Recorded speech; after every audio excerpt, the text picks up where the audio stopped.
Hello beautiful people, আসসালামু আলাইকুম। আশা করি সবাই ভালো আছেন। আজকে আমাদের দিনটি খুবই সুন্দর, বিকজ আজকের দিনে আমরা সকলে মিলে একসাথে মুড়ি পার্টি করতেছি।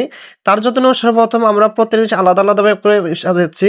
যেমন এখানে দেখতে পাচ্ছেন যে এখানে ধনেপাতা আছে, বুট আছে, লেবু আছে, টমেটো আছে। প্রত্যেকটা আলাদা আলাদাভাবে ছিল, প্রত্যেকটা মিশ্রণ করা হচ্ছে। এখন সুন্দরভাবে প্রত্যেকটা জিনিস আলাদা আলাদা গুলোকে একসাথে মেশানো হবে। তারপর আমরা এখানে তারপর আছে আলুর চপ, বেগুনি, পেঁয়াজি, প্রত্যেকটা জিনিসকে আমরা সুন্দর সুন্দর করে ভেঙে একসাথে করব। কারণ একসাথে না করলে আমাদের জিনিসটাকে খুবই মজাদার লাগবে না। তারপর চানাচুর দেওয়া হচ্ছে। প্রত্যেকটা চানাচুর গুলো আমরা একসাথে দিচ্ছি, কারণ আজকে আমরা বড় চানাচুর পাইনি, এখানে দোকান বন্ধ ছিল। তার জন্য ছোট ছোট চানাচুর গুলো একসাথে নিয়ে আসা হয়েছে। তারপর সকল প্রকার মশলা একসাথে দেওয়ার পরে আমরা একসাথে সুন্দরভাবে মাখাচ্ছি। মাখানোর পরে আমরা এখানে দিব একটা মসলা আছে আমাদের, যেখান থেকে নিয়ে আসছিলাম, মশলাটার সাথে মাখাইলাম। মাখানোর পরে প্রত্যেকটা জিনিস এখন দেখবো অন্যরকম দেখাচ্ছে, খুব সুন্দর দেখাচ্ছে। কিছুক্ষণ পরে আমরা এটার গ্রানটা বুঝতে পারবো। তারপর আমরা একটু লেবু রস দিয়ে দিলাম।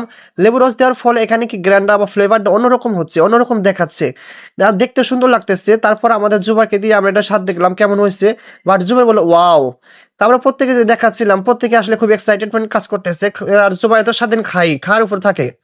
এখন আমরা সুন্দর করে সরষের তেল দিয়ে মাখালাম, কারণ সরষের তেল দিলে করে কালারটা অন্যরকম দেখায় এবং খাওয়ারটা ফ্লেভারটা অন্যরকম লাগে, খাইতে মজা লাগে। এই যে সকল মিলে একসাথে খাচ্ছি, আসলে কি এরকম খাওয়ার মজা অন্যরকম। সকলে মিলে খাওয়ার মধ্যে একটা অন্যরকম একটা তৃপ্তি আছে। আলহামদুলিল্লাহ, আমাদের খুব ভালো লাগতেছে।